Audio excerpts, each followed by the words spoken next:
On May 19th, 1990, a 19-year-old in Madison, Wisconsin, returns home to make lunch and leaves abruptly to go back to work.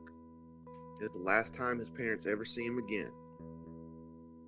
A few days later, his car is found in an abandoned home in Chicago, Illinois. What exactly happened? You're listening to the Mysterious Brews podcast, and tonight we bring you the case of Chad Maurer.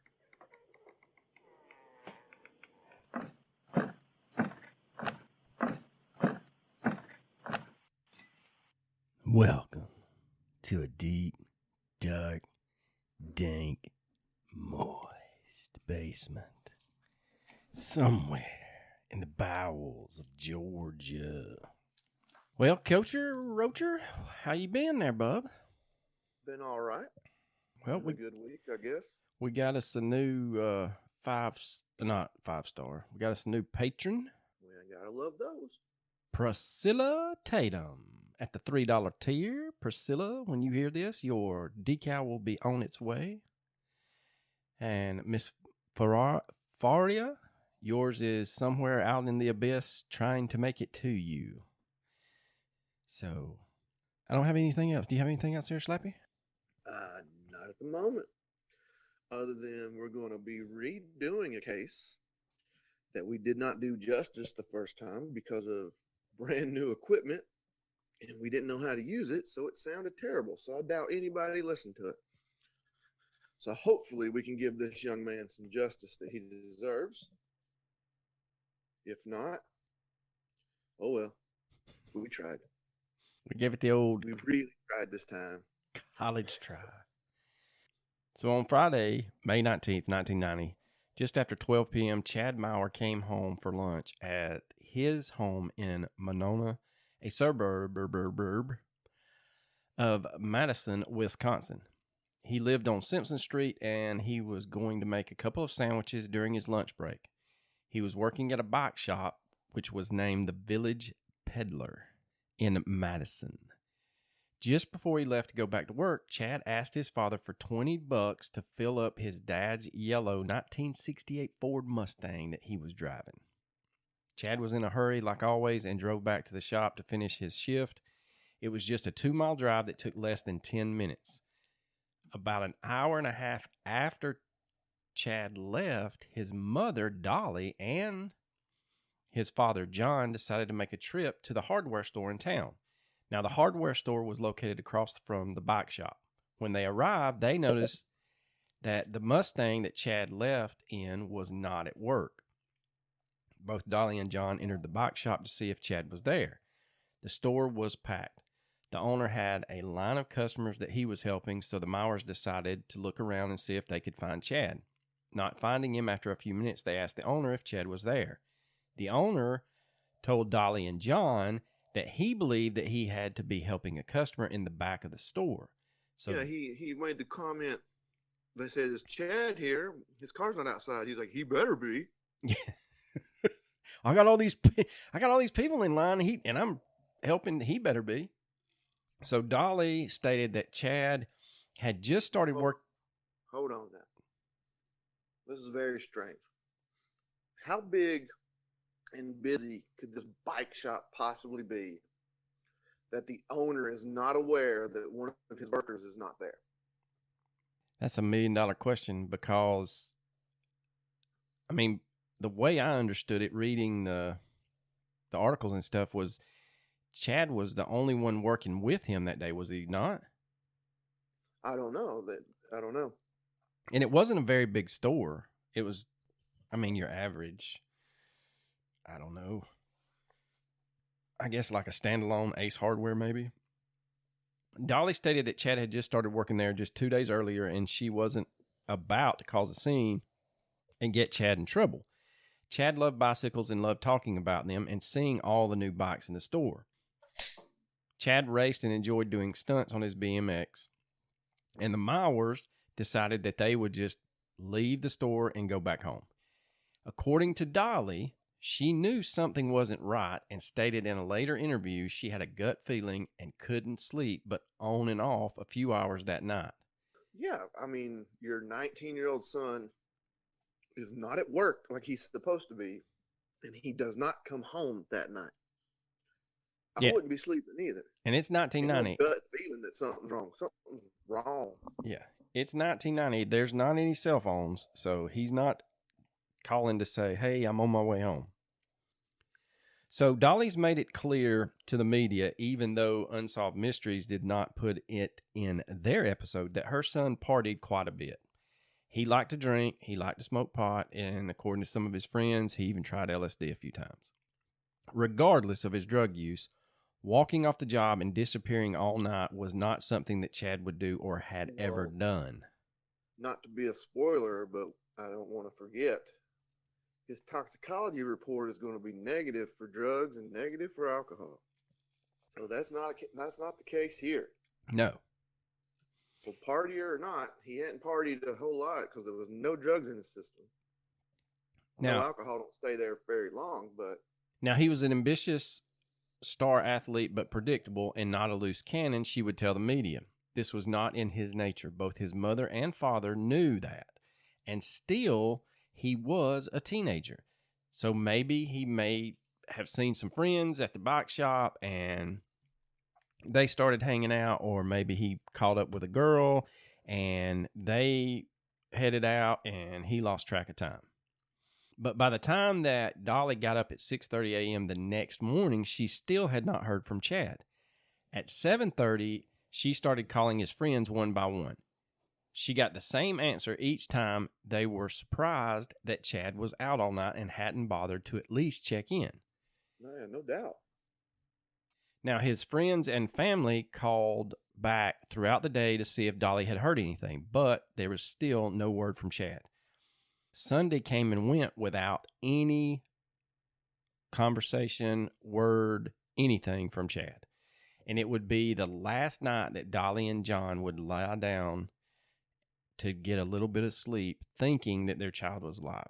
Because on Monday, May 21st of 1990, the Mowers still hadn't heard from Chad. And while the worst had crossed their minds, it was just something that couldn't happen. And had it, they would have heard something by now, they felt like.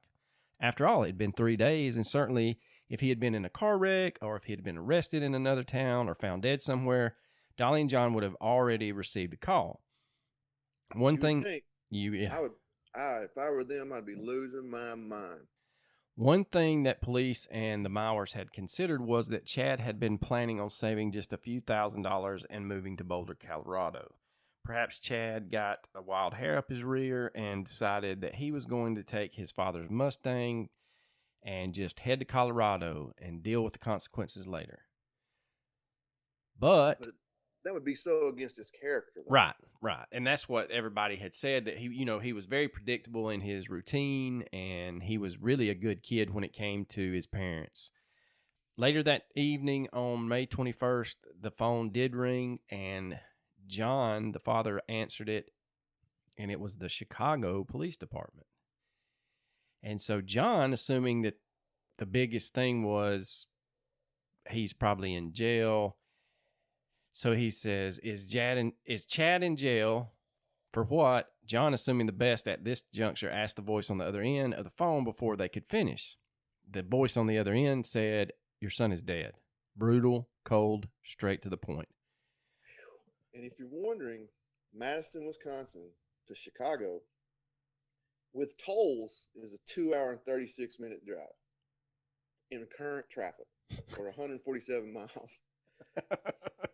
With no tolls, you have to go through Milwaukee, and it's 3 hours and 3 minutes, but there's no tolls. So, his car's in Chicago with him. So if he drove with tolls, did they? Well, maybe there weren't tolls then. In the 90s, I don't know if those toll roads were even there. It is 32 years ago. Yeah. The voice on the other end said carbon monoxide poisoning. He killed himself.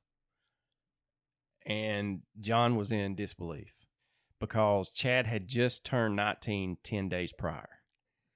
So now you might think that police officer was just cold as ice and insensitive, but That's a Chicago police officer. This ain't the first time he's encountered a dead body. You know what I mean?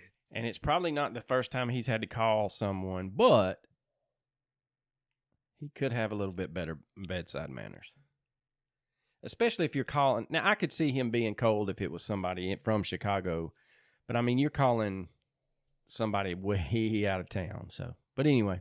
Yeah, but he's probably so grizzled or desensitized at this point that. Yeah, that's true.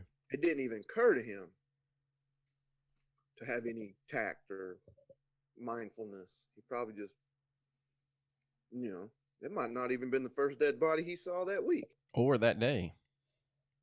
So the specific area Chad was found in is Wentworth Gardens, and despite having several large schools on the next block, the Wentworth Gardens neighborhood, along with Chinatown and Bridgeport, are part of the Armour Square area of Chicago's South Side. And if you know anything... As we know from Bad Leroy Brown. That's right. South Side of Chicago. Ain't where you want to be found. Part of town. Now, while Wentworth has had a facelift in the last couple of years, it remains one of the rougher areas of Chicago. In 1989, it had the highest concentration of the city's homicides, with 166 murders in the neighborhood of Armour Square alone. It was known to be severely drug-infested, largely due to the number of schools in the area, the high population density, and its proximity to downtown. Throughout the 90s, it was a drug paradise. You could literally walk a block or two in any direction or on any given day and get anything illegal that you wanted with ease. So Monday, May 21st, 1990, a maintenance worker had just arrived to work on the 3300 block of South Michigan Avenue in the Wentworth Gardens neighborhood. Based on news reports, the maintenance team for several of the apartment buildings in that neighborhood utilized a garage to store additional materials and to work on larger projects because the garage had electricity inside. Shortly after the maintenance worker arrived, he pulled into the alley to access the garage and noticed the lock had been broken off, so he immediately rolls the garage door and inside finds a yellow 1968 Ford Mustang that was in mint condition with both doors unlocked. Nice car. Now, when the maintenance worker looks inside the Mustang, he sees a young man lying halfway between the front and back seat. The car had bucket seats, leaving his lower torso and legs over the center console, which in the 1968 Mustang was a parking brake. Now, media reports are unclear if the worker simply tapped on the window or actually opened the car door and touched Chad to see if he was alive. Either way, Chad was unresponsive, and the worker called the Chicago PD. Now, during the Unsolved Mysteries reenactment, it shows the maintenance worker trying to open the passenger door, but it was locked. That is not true. Both doors were unlocked when the maintenance driver found Chad. Are you sure? Because on the Unsolved Mysteries, one of the detectives claims that the doors were locked. Right, and we'll get into that. But the maintenance worker is telling everybody that would listen that they were unlocked. Gotcha. So now the Chicago Police Department arrived to discover Chad basically dead inside his father's Mustang. Chicago PD Detective Lynn Garman was one of the investigators assigned to the case. The ignition to the car was still in the on position, the gas tank was empty, and the battery was dead. Detectives also noted bloody fingerprints smudged on one of the car's windows. Also in the driver's seat was a windbreaker jacket, which at the time investigators thought was Chad's. Before the body was removed from the vehicle, homicide investigators determined that Chad had killed himself by carbon monoxide poisoning. No autopsy needed. We see the kid. There's an empty gas tank. The battery's dead. He's in a garage. He killed himself with carbon monoxide poisoning. Wrap it up, boys. We're going to the house. Now, the Cook County Medical Examiner's Office supported the homicide investigators' conclusion. While they noted a few, quote, minor injuries to Chad's hands, they stated the teen was in overall good health and physical shape, showing no signs of trauma. His cause of death was listed as, quote, probable suicide. Roy Dames, a chief administrator for Cook County, would double down on his office and Chicago Police Department's conclusions a year and a half later in December of 1991 in an article in the Chicago Tribune stating, quote, the pathologist handled it perfectly. Well, his definition of perfect and your definition of perfect probably are not the same thing. No, definitely not. Because when Chad's body was returned to his parents for burial at the Gunderson Funeral Home in Monona, Wisconsin, as the Mowers were making arrangements, Dolly and John were able to view their son's body for the first time. This is when they discovered that Chad's death was far from a clear case of suicide. Chad had injuries consistent with either being in a fight or sustaining other trauma. According to the Mowers and the funeral home director, Chad's knuckles and fingers were busted up and he had numerous bruises on his face. The funeral home reported that Chad had significant bruising to his groin. Now, even more than that, they're going to report that his clothes were soiled. And they're going to take the parents back to where the clothes are stored. They're going to show they had the blood stains pretty much all over them. Now, the Dane County Sheriff's Office in Madison would start a separate investigation with the Madison Police Department assisting in the investigation. On May 25th of 1990, the funeral for Chad was held, but Dane County Coroner Ray Wasepka requested that his burial be postponed until a pathologist and evidence tech from the Madison Police Department examined the body and crime scene photos. There are really no words to describe or convey how John Maurer must have felt hearing from the Chicago Police Department that his son had killed himself with his Mustang using the $20 he gave him for gas inside some random garage in a drug-infested neighborhood in Chicago. What is troubling is without an ounce of compassion or integrity, the worst possible news was delivered to the Mowers. Now, according to Damian Moore, who wrote an in-depth article covering this case for American Crime Journal, he states, quote, while some may want to argue that any delivery would be considered cold or lifeless, or perhaps it's just how John remembered it over the years, truth is this is more common than not with the Chicago Police Department. This is not a single instance where an investigator had a bad day or came off wrong to a victim's family. No, this was not a single instance demonstrating a lack of training or just miscommunication. It's the culture within the Chicago Police Department. Their typical attitude of, quote, how dare another foreigner come to our great city of Chicago, end up where they don't belong, and get killed, end quote. You know as well as I do, and if you've been listening for a while, you know that we call out shitty police work anytime we smell it. And the problem I have is not, a lot of people hang their, oh, they were so cold when they called and told the Mauer. Yeah, it was cold. But, I mean, that's not what we're going to dwell on here. We're talking about the fact that, according to this man that wrote this article for the American Crime Journal, that what happened in Chad's case happens all the time in Chicago, or did in the late 80s, early 90s. Well, they want their cases closed, man. They don't want murder investigations if they don't have to have them. Right. They want them closed. Now, the Chicago Police Department and the Cook County Medical Examiner Office maintained for almost 2 years that the Mauer investigation was 100% by the book, typical, and the Mauers were just another example of parents who went on a fringe chase because they couldn't swallow their child's suicide. Now, keep in mind that we're not talking about a rural county sheriff's office, but we are speaking of the Chicago Police Department. This is an agency that sees and investigates more murders every year than the Los Angeles and New York offices combined, with their main and support staff larger than most federal agencies and corporations. Again, quoting Mr. Moore, who wrote the articles, he says, there isn't a monopoly on brain power in the organization, only integrity. As far back as I can remember, I've witnessed countless press conferences with the police department superintendent, the mayor, members of their staffs, investigators, and numerous other city officials who have come and gone since. Answer questions with questions. Make snide remarks and spin corrupt and criminal behavior using jest and quid pro quo. They'll offer wonderful advice like, don't come here to buy drugs and you won't get killed, or when you play with fire, you get burned. Oversimplified, drunken, and reckless grandfatherly advice. Most Chicagoans and outsiders alike are simply amazed at the comment and attitude that oozes from the city officials. Truth is, it is very comical, except the circumstances are far too tragic, and it really is not the time or place. It is not professional, nor is it compassionate.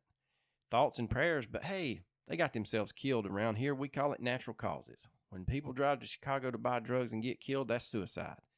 Maybe natural causes, but whatever we call it, ultimately it was their choice. Moral of the story, don't come to Chicago and buy drugs and expect us to clean it up. Mommy and Daddy need to look in the mirror if they want to be mad. Chicago Police Department and City Hall is notorious for posturing themselves as being inconvenienced, and city officials put themselves as the real victims. Certainly not the victims. They're dead and we got to deal with this shit. Get it?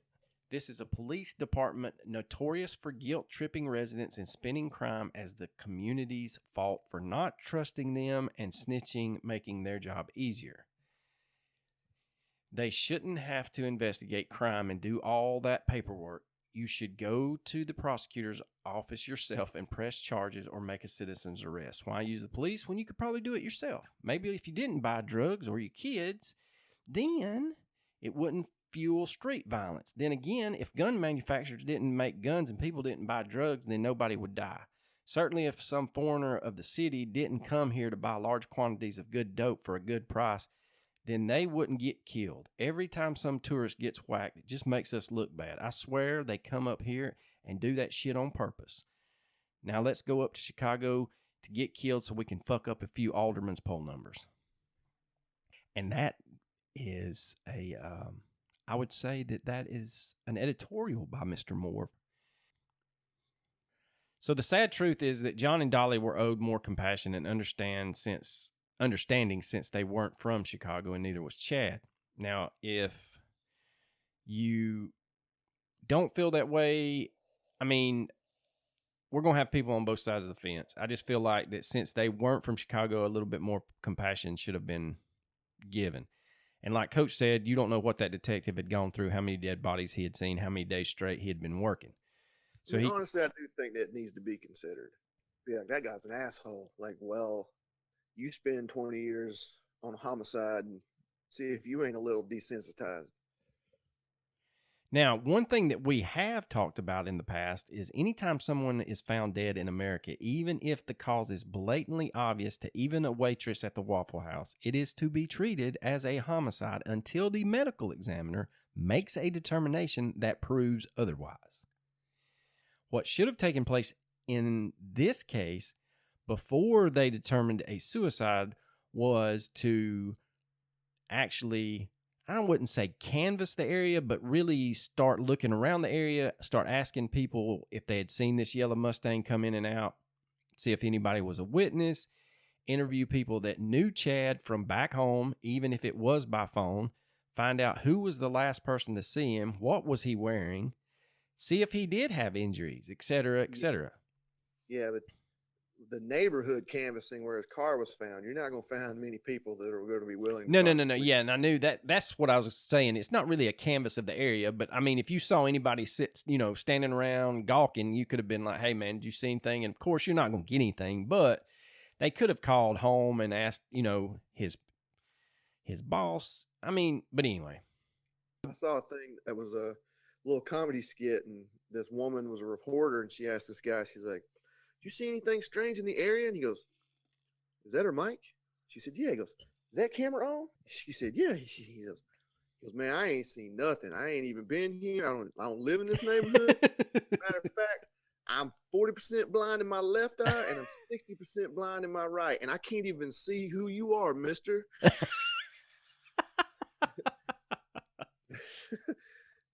Now, the Chicago Police Department's approach was that this was just another suburban white kid in a black neighborhood up to no good, and his parents should have raised him better. Now, keep in mind, the FBI... That's harsh right there, too. Yeah. The FBI has flown in seasoned Chicago police detectives to help them with kidnappings and murderers, not because of their education, but because of their expertise. Basically, they've seen, if you know, the old thing, we know a thing or two because we've seen a thing or two. We are farmers. That's what should have happened is that maybe if you think he was going to commit suicide, you might have wanted to investigate, was he suicidal? Well, here's one huge question I would have is if you are suicidal, why are you going to drive all the way to Chicago? In the worst part of town. A nearly 3-hour drive just to commit suicide. When you could have done it in rural Wisconsin. Yeah, you could have done it anywhere. Chad had actually been buried before Chicago Police Department and I think it's Cook County released the toxicology report. So let's go back to the actual investigation going on in Dane County, Wisconsin. On May 25th, 1990, the funeral for Chad was held at the Gunderson Funeral Home, but Dane County Coroner Ray Wasepka requested that his burial be postponed until a pathologist and evidence technician from the Madison Police Department examine the body and take crime scene photos. While acknowledging that Chad was an avid bike racer, athlete, and competitor, Ray would come to the conclusion that Chad had been involved in some kind of confrontation. The Chicago Police Department and Cook County medical examiner refused to treat Chad's death as a murder. And while initially the cause of death was withheld, they came to the conclusion that it was probable suicide. Now, with the suicide ruling, it doesn't go against the city as another murder, and they don't have to commit resources to the case. According to the Dane County coroner, Chad's body bore 24 different scars. It noted injuries to his hands and knuckles, a cut lip, bruising to his face, and significant bruising to his groin area. There was blood splatter on his shirt and skid marks on his pants. That proves nothing. That proves that he's a dude. Well, that's true. One key piece of evidence not released to the public initially was the discovery of some suspected bloody fingerprints on the driver's side window. Now we get to Coach's favorite part of this whole thing. The toxicology report? No. Your second favorite. Ah. A jacket was recovered from the driver's seat of the Mustang. Was not recovered. You got that info wrong, pal.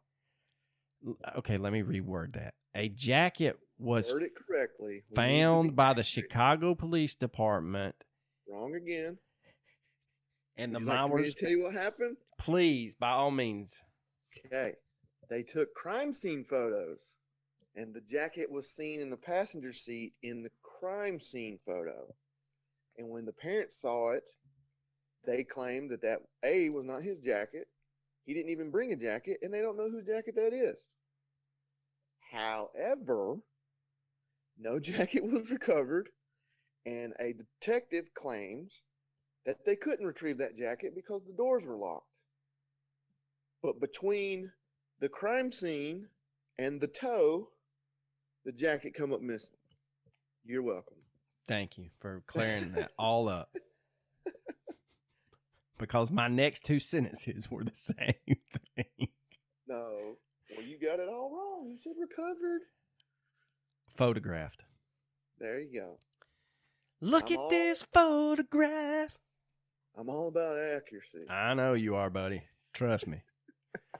Now, David Slife, a good friend of Chad, and according to an article written by the Capital Times of Madison in a June 4th, 1990 interview, stated that Chad and David had played tennis the day before, and basically David is telling this reporter, I don't believe he committed suicide, and you will never get me to believe he committed suicide. And he says, quote, Chad wanted to race mountain bikes in Colorado. He was putting away money and had his future planned. End quote. So even his friend, good friend that he hung out with, raced bikes with, knew that he was not suicidal the day before when they played tennis, and he was still talking about going to Colorado. See, and like when it comes to people that commit suicide, in most cases, people don't see it coming, but once it happens, they look back and see the signs that they missed. You know what I'm saying? Correct. Like, oh, I should, dang, yeah. yeah, oh, yeah, yeah. Yeah. There's none of that with Chad. No, because from everything that I have read about him, his personality was he was just an outgoing, good kid that was very athletic and loved to race bikes and play sports. So for the past 30 years, the running conclusion is that Chad skipped work in the middle of his shift, drove to the sketchiest part of Chicago to buy drugs, and encountered foul play. So the biggest thing wrong with that theory for myself, not only is it him skipping work, he was on his second day of the job, and supposedly he was in heaven working at that bike shop because he loved to race bikes. Yeah, if you're an avid bike rider, like it'd be like me getting a job at a brewery. Right. He would always be at work. I'm not skipping work on the second day. I'm No. like, you need overtime, boss? I'll put in some overtime. Yeah. And so people are trying to make his family and friends believe that Chad just got a wild hair up his ass and decided, I'm going to go purchase a large amount of drugs from somebody in Chicago, which is 3 hours away. Now, one thing that we learned is that there is a group of criminals that are like clockwork for snitching and turning state's evidence. And those are drug addicts. Now, for someone to say that Chad, a suburban white boy arriving one Friday night in a pristine 1968 yellow Mustang with cash in hand, ended up dead and not a single snitch for the Chicago Police Department didn't know about it, makes it hard for me to swallow. Well, here's the theory, though, that goes along with that is the fact that he was friends with some people in his neighborhood that were known to do drugs or were also formerly from the south side of Chicago. Now, if you'll grant me some leeway, it's rumored that he was tricked into going to Chicago to get drugs for them. What if I said that during his lunch break, because he went to his house, made 2 sandwiches, and ran out. Maybe he had enough time to go to those friends to quote unquote buy drugs. The incident occurred there, and they drove Chad to Chicago. Sure, I like this. I like where you're going. If you watch Unsolved Mysteries, they infer that he went to Chicago to buy drugs for them. I think it's the opposite. I think he went to them to buy drugs. The incident happened there. They drove him to Chicago because, I mean, think about it. If they stashed the car somewhere in Madison, it would be found. Yeah, because that's going to stick. That yellow Ford Mustang, probably everybody down there in that little town is going to know it's Chad's dad's. Another rumor was, it kind of goes with yours, was that Chad was paid to make 2 trips from Madison to Milwaukee to transport drugs for these 2 friends. And like the way you said it, it's kind of theorized, kind of backhanded, depicted that this pristine white boy is going to drive from Wisconsin to Chicago, and he's their pipeline for drugs in Wisconsin. Plus, that's a nice car, man. It's a very nice car. Even in 1990, that was a car to die for. I'm just saying, if I'm a drug dealer in Chicago, I probably know somebody that could use that car, maybe a chop shop, maybe some other way. I'm just saying, I'm taking that car. Right. It's just too nice of a car. I agree 100,000%. But if they knew Chad, I think it's more likely they would not take the car. You know what I'm trying to say? Yeah. Because they don't know. Right? No, I know what you're trying to say. Basically, 2 idiots drive him up there, don't know anybody in Chicago, find this place, dump him, and they get home somehow. But what people are trying to say is that he, white bread, Wisconsin, drove in this pristine car, bought drugs, a drug dealer killed him, and the drug dealer stashed that in a rolled up Chicago alleyway. But like you said, anybody and everybody in Chicago is going to know somebody that can chop that thing up and make a mint off of it. I mean, at the very least, somebody could use that engine. True. I mean, honestly. So Chad's dad would go and give many interviews and tell the public that he believed that Chad might have been murdered prior to being put in the garage. Now, the autopsy report showed that the level of carbon monoxide in Chad's body was 74%, which seems to indicate he was already unconscious when he started inhaling it. Yeah, because they claim that when it's a typical suicide, they find the concentration to be about 50%. And their logic is, which, they're a lot smarter than us, is the fact that you tend to breathe a whole lot deeper when you're already asleep or unconscious. Correct. Than you do when you're awake. Therefore, that's why you would see the higher concentration. Now, Nailed it. I mean, out of the park. Nailed it. Now, there are some camps out there that state that there is evidence that show that he was likely dragged into the Mustang at one point, tossed inside on the driver's seat, and then someone shoved him over so they could get in and drive. There's people that pose the questions, did whoever do this to Chad drive? Was their motive to steal the car? Were they trying to mug him? Did they just beat the shit out of him? But the whole thing that doesn't make any sense is the 3 hours to Chicago. If you catch him in Madison, why drive him to Chicago? Like I said, just get as far away as you can from the crime scene, and that's where they knew, because that's where they were from. They might have said, "Hey, we know people in this neighborhood. Let's go talk to them." And if they're like, "Hey, man, do you know a place we can stash this car?" And they're like, "Yeah, man, there's an abandoned house like 3 blocks away." Now, there are some people out there that say that the injuries to his hands are being scrutinized too much because he was an avid BMX rider and racer. I kind of get that, but my thing is for the funeral home director to say, "Hey, look, y'all don't need to bury him because he's got problems." His parents would have known of his bike accidents, I guess is my thing. But I don't know. Some of you may be thinking, what the fuck? But racing bikes with pedals, yes. Back in the day, it was the thing. In the late 80s, early 90s, that was it. A lot of people. There's several movies they made about it. Yes.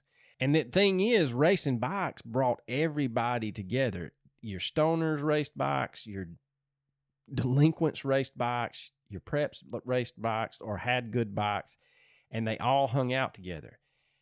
Yeah, some of his injuries could be consistent with wiping out on a bike, but when you wipe out or flip your bike, your hands get trashed. You instinctively try to break your fall, and a lot of times you smash your hands into handrails, the walls, the ground, etc.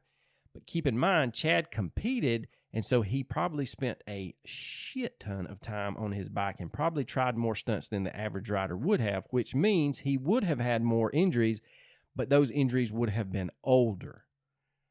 A lot of people try to say that the bruising around his groin was from a bike wreck. And countless times people wreck doing jumps and attempting to do tricks, causing injuries to their groin. The bar to the frame of a bike for males is inches away from keeping most males from reproducing. And any guy that grew up riding bicycles and didn't injure himself attempting to do some kind of BMX stunt, well, we don't call them guys because they didn't happen. It's not true. I know many of people that were not bike racers that tried to build homemade ramps, and there's broken arms, there's busted. Dude, I used to try to jump. I never built a ramp, but if it was a ramp shaped, if it was a naturally occurring ramp, like a ditch, or yeah, culvert, a speed bump, I tried to jump it. So now we get to the suicide theory. Keep in mind that most folks who attempt or successfully do commit suicide sometimes don't have a rational reason. Even people with a history of depression and mental illness, often in the weeks or days leading up to their actual suicide, are described as, quote, at their best, quote, at their happiest. You know, parents will sometimes say, for the first time, my son, daughter didn't seem conflicted or troubled. And there's countless articles written by professionals who claim that this is a sign that a suicidal person is actually going to go through with the deed. Well, when I was in college and took a few psychology classes, I do remember them saying that when you're in your lowest depths of depression is not the highest risk for suicide. It's when you're actually coming out of it. Just, like you've gone as far down as you can go, but all of a sudden you come back up just a little bit. They may think, I don't want to go back there. I don't want to be as sad as I was. Like, right. I can't go back to that. So they just do it. Yeah. I, for one, don't believe Chad was going to commit suicide. But people do irrational things. Well, here's the thing, is most people that commit suicide by carbon monoxide poisoning don't have scraped knuckles, don't have bruises on their face, don't have blood on their shirt. But maybe he got into a scuffle. And that's it. I'm tired of this. I can't do this anymore. I'm not this person. I'm not a drug dealer or whatever. And then decided to commit suicide. Well, the only thing I could think of on the suicide level would be that he fucked up so bad that he could not face his parents. But again, or maybe okay, let's say this. He went to Chicago to buy drugs. He got robbed of a substantial amount of money. And now he owes those people in Wisconsin this money he doesn't have. And therefore he goes, screw it, I'm done. I'm not going to deal with the consequences back home. I mean, that's possible. That is possible. But again, to shoot holes in your theory, you're not going to, I don't know. Good job. Yeah. I had a whole train of thought there and it kind of went out the window. But anyway. But I'm just saying, I mean, that is possible. He could have gotten the shit beat out of him. But again, though, I guess my thing is, if you're going to beat the shit out of a kid like that, and you're some hardened drug dealer in Chicago, I'm thinking they take the car. I mean, I know that sounds ridiculous, but I mean, if you kick... A car's going to get reported stolen at some point. Correct, but... If you leave Chad on the side of the road and you take his car, what do you think the first thing he's going to do? He's going to report that car stolen. If he's alive, he's reporting that car stolen. No? Yeah, true. I agree. Going back to the whole Chicago thing, unless Chad had some kind of connection or love for the city, why was he there other than the drug angle? One thing that, like we have kind of stated hypothetically earlier, was that this probably was a staging, that whoever did this to Chad probably knew of that area and knew how to make it look like he was in the wrong place at the wrong time. Now, there is something that is not right with the whole story from start to finish between his parents and police. Nobody found it odd that Chad went back to work at the Village Peddler after lunch. His parents arrive an hour and a half later, and the owner, George Godfrey, doesn't know if he is there or not. Yeah, I'm glad you went back to that, because I kind of forgot to. I meant to go back to it, but I forgot. Yeah. The statement, where's Chad? Is he here? He better be. He's probably in the back helping a customer. I refuse to believe that this is a Walmart Supercenter sized bike shop. Right. That's what I was trying to say, earlier on when we started this, was I got a feeling, and I've not seen photos of the actual bike shop, but I got a feeling it's not much bigger than like a mom and pop hardware store. It's on Main Street. So, I mean, right. Yeah. think of your typical Main Street. You know the size of those buildings. They're not huge. No, I think of the refuse studio to that we believe are. that man did not know that his worker was not there. Yeah. And so the other thing that's kind of odd is the owner, George Godfrey, doesn't know whether or not his worker's there. And then what's even stranger is a week later, the bike. Wait. He's going to make a statement in a paper about it.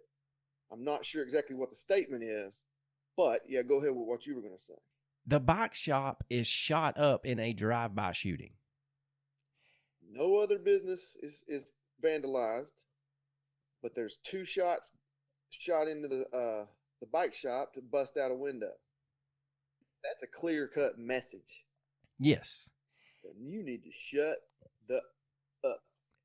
Old George don't sound like he's being real honest with anybody. The Mowers, the media, the police. Because I'm just going to throw this out there. Have you ever been on a job and your boss not know whether your ass came back from lunch or not?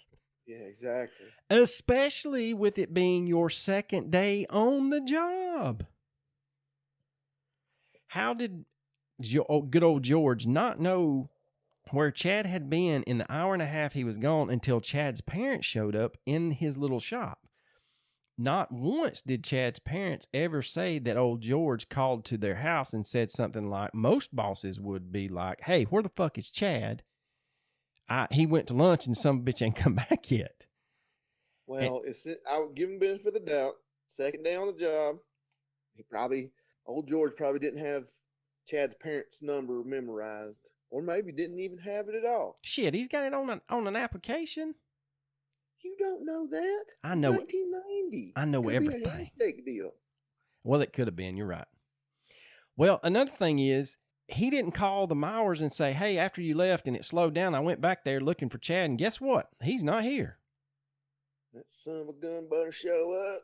Yeah, because most people would have been like, hey, he's not here. And if you see him, tell him not to bring his sorry tail back over here. He's lost this job. I'm pretty certain that they all checked when the Mowers got there.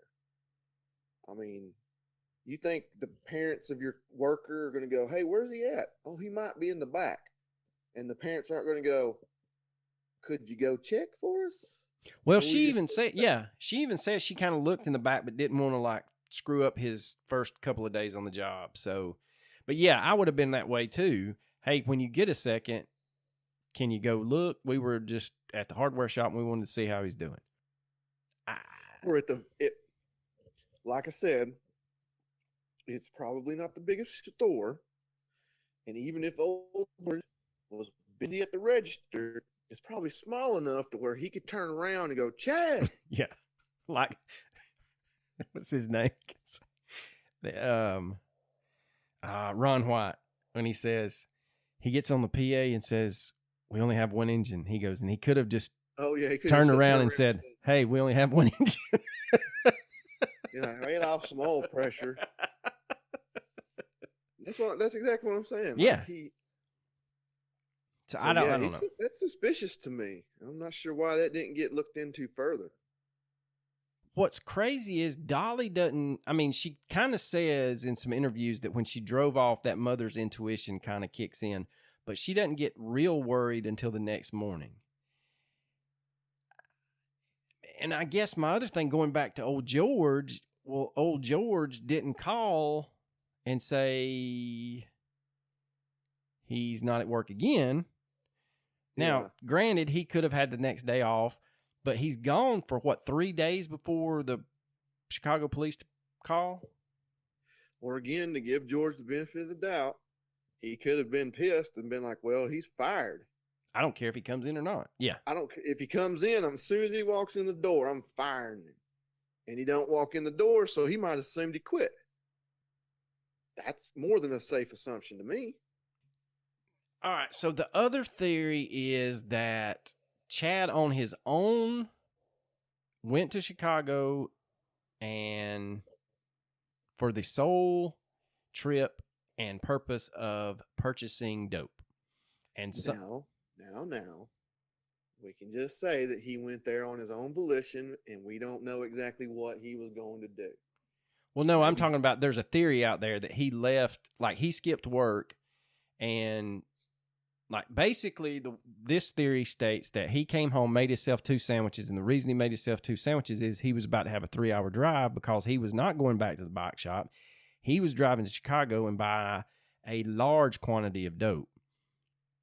That makes you swallow the pill that Chad's going to skip work on his second day, drive his father's pristine Mustang 3 hours to the south side of Chicago and buy some dope. Either A, he was getting dope for the shop owner, which has a little bit of legs, or like Coach had said, Chad encountered some foul play either not far from home and those guys drove him to Chicago, or he drove to Chicago and encountered some foul play up there. I mean, I think, and I'm not accusing of anybody, but I think it makes more sense for him to rush out of his house on his lunch break and be like, oh man, I got so and so amount of time, I can go buy some weed or whatever, and I'll just go back to work, and then something went wrong. But at the same time, if he was buying any drugs, maybe it was just for him to sell to his friends because he didn't have any drugs in his system. Right. And one thing was that kind of along the same lines you just talked about was that he had just enough time that he was going to go buy some, and he goes to his local guy, and the guy's like, look, dude, I don't have anything, but I know where we can get it. If you want to drive, I pick it up in Chicago. And then it gets to, that's where all of this is a gray area, but I would say that is where it gets the grayest, because that's your kind of convergent point with, did he meet with foul play there and they beat the shit out of him, take his car up there because he pissed him off, or did he get up there and this guy was thinking, this white bread kid's got money, and then he's like, look, dude, I don't have shit on me, and then they beat the shit out of him up there. I don't know. The thing is, there's just as much evidence for all of our theories that we put out there as there is for this suicide theory, which is basically there's not any evidence of anything except he was found 3 hours away, and we really don't know what he died of. Now, according to the police, the year before his murder, Chad acted as a drug courier on 2 separate occasions from his home outside Madison to Milwaukee. According to sources, these were people he knew. And that makes more sense for him to buy drugs that way than it is for him to go to Chicago to buy drugs. Well, here's the thing. It's 1990. There is no MapQuest. There is no Garmin. There is no Yahoo Maps. There's nothing. He's going to have to... How knowledgeable can a 19-year-old be of the third largest city in the country? How knowledgeable of that city could you possibly be to be able to go on your own and find where you're going? Right. Even if somebody gave you direct directions. Yeah. There's no way. No, and I find it more He's gonna be busting out his Rand McNally. Maybe pulling over, putting it on the hood of that sweet 68. I find it more plausible if you believe that he was, according to these people, a courier from Madison to Milwaukee. That would be the quickest way and the easiest way for him to procure drugs. I don't see him traveling to the south side of Chicago in Daddy's Mustang. Now, there are plenty of connections for drugs in Madison, and nothing has ever come up to substantiate that somebody in Madison is behind all of this. The only very thin thread is that shop owner's shop getting shot up the week after he talks to the press. And I go back to that one reporter that said that at the time, the drug addicts in Chicago were the police's best snitches. If anything went down and they got popped, they would be like, hey, man, I know about that white kid in that yellow Mustang. And then that's another thing I don't understand. I think it happened. I think he was dumped in Chicago. What? I don't think it happened. Think he was dumped? I think he was dumped in Chicago. I think his body was staged in that garage. I think whatever happened to him happened before they actually get to Chicago. His friends could be covering for him, but I just don't believe Chad's this rural drug kingpin that, you know, is scoring large quantities of drugs and he's lining up buyers, and Chad, you know, he saved all this money to go to Colorado, I guess is what I fall back on. So he's not like this middle America drug kingpin that's supplying everybody in his high school with marijuana or LSD. Weirder things out there is that, you know, he's this deviant mastermind drug dealer, and he's got to go up there and get a big, large score of drugs to make sure that he can keep all of his friends supplied, and then he's going to take his portion, and then he's going to leave town and go to Colorado. But you would have to almost take your savings that you already have for Colorado to buy said large quantity of drugs to then sell. And I don't know. I mean, I'm sure it's plausible that people have done a lot dumber shit, and he's a 19-year-old kid. Now, some of the oddities of how open his family was at the time, a lot of people are crazy about this too. If you read that most families in the early 90s were doing their best to paint a rosy picture of their child, while the Mowers are up front. When the media asks them, mom comes out and goes, yeah, we knew he smoked weed and tried LSD, but it's no big deal. He wasn't a bad kid.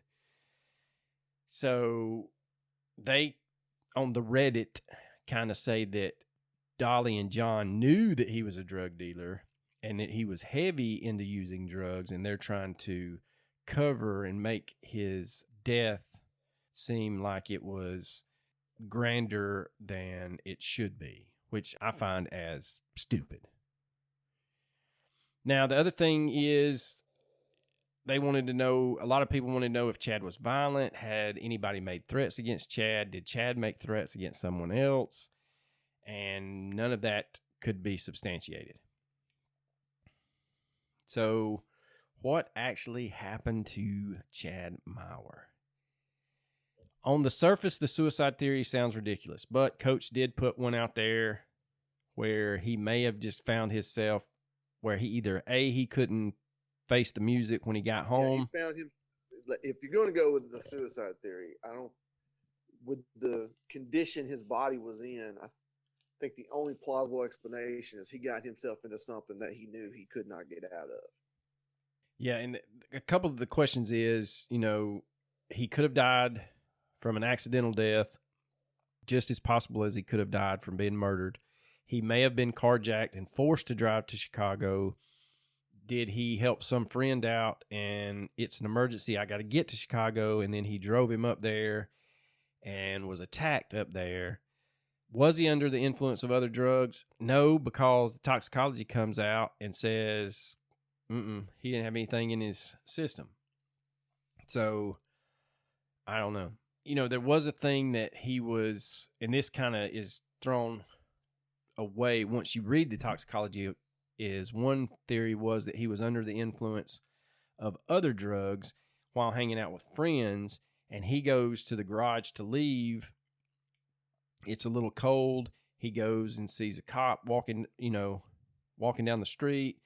He's a little bit high, so he starts the car to stay warm, dozes off inadvertently, which kills himself.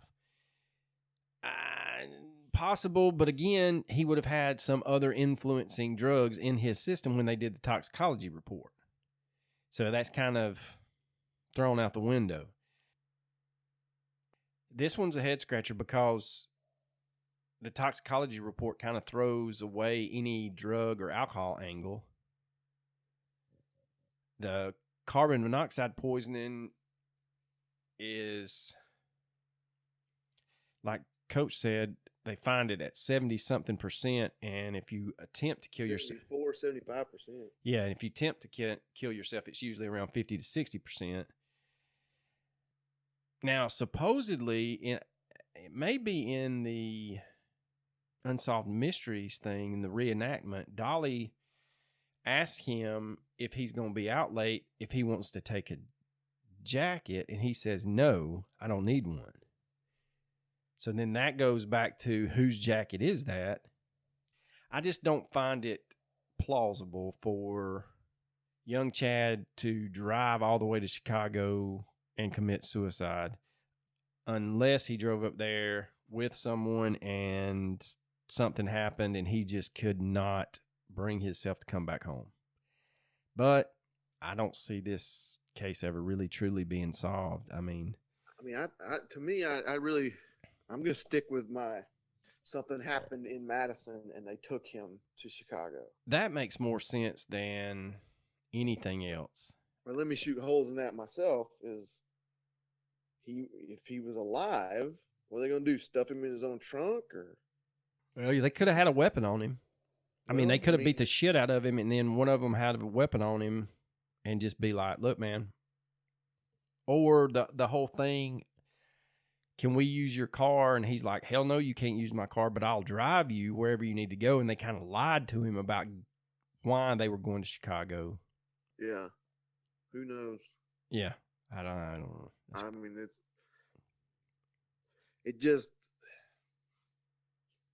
It'd be so easy to say that he went to Chicago to buy drugs and got jumped and subsequently murdered, but it just doesn't make any sense that he would skip work. That doesn't make any sense. Drugs don't have a 9 to 5. You can go get drugs whenever. You're not going to come home for lunch, tell your mom and dad you love them, and then drive all the way to Chicago, missing work to buy drugs. That just doesn't make any sense to me. No, I agree with you. I don't know, man. This one. And then if you say, well, he simply committed suicide. Nothing else happened. He just decided to commit suicide. You're gonna drive 3 hours away in the middle of the day to commit suicide. And that's another thing that I didn't ever understand was why, if you really believe the suicide angle, why are you not looking at, was there anything around Madison? This sounds morbid, but was there not an area around Madison where that would have been a lot easier to do? Was there not like a bridge or a ravine or, something like that? And if you were going to do the carbon monoxide thing, you just run a hose back into the car if you don't have a garage. So I don't know. I have a hard time swallowing any of it, to be honest with you. I'm fairly sure you can find a garage somewhere in Madison. I'm pretty sure you can, but I'm just saying, let's just say on the offhand his parents didn't have a garage or they would hear that 68 running. That's another thing. I don't buy the fact that he drove up there just to commit suicide. I don't either. So, but this one, I really don't have. That's about the only theory I can give you is I don't believe he drove to Chicago to commit suicide. There's several solid theories that could make sense, but they just don't. There's just too many holes you can poke in each one. That's just like, okay, that didn't happen. That toxicology report, man, really just kind of shatters the whole him being on drugs and making bad decisions. I think the biggest thing would have been early on if you could have figured out what happened between the time he left his parents' house, supposedly headed back to work for lunch, and the time his boss realizes he's not there. And I don't think you're going to get a straight answer out of old George. So those, couple of hours, 4 or 5 hours, that's what's going to, I think, would have ultimately led to the solving of this case. But I don't see this case ever being solved. I mean, short of a deathbed confession that we beat the crap out of this kid and drove him to Chicago, I don't see it happening. So with that, we get into our recommendations. You want to go first, Coach? You want me to? Yeah, I actually have one this week. I'm going to Oh, it's recommend amazing. The Osbournes Want to Believe. Have you heard of this show? I've heard of it, but I've never seen it. It comes on the Travel Channel, and it's really good. Basically, the whole premise is Ozzy Osbourne and Sharon Osbourne sit in their chairs while Jack plays various paranormal clips, and then they rate them on how much they believe that it might be true. It's really, really good. It's really entertaining. You get to hear Ozzy like, "Oh, no, that's bullshit." Like that one right there he calls everything ball lightning. You show a clip of Bigfoot and he goes, "Oh, this ball lightning." Ozzy calls everything ball lightning. Yeah. He's like, "Oh, that's ball lightning." He's like, "Dad, it's a clip of Sasquatch." Dad, it's really entertaining. It can't I like be it a lot. ball lightning. Well, I am going to absolutely destroy this. But if you've never seen it, it's something to behold. In the southeastern part of Finland, there is a balancing rock, and it's rooted in Finnish folklore as to how these two rocks, and when you see a picture, you're like, there's no way. But no, really, they're balanced on each other. It is the Kumakivi balancing rock. Kumakivi balancing rock. Some of the theories about how that's put there are comical, but some of them make you scratch your head. So get on the old Google machine, type in the balancing rock in southeast Finland. You'll have yourself a good time. Coach, you got anything else? I do not. So from the bowels of the basements, we bid you deuces.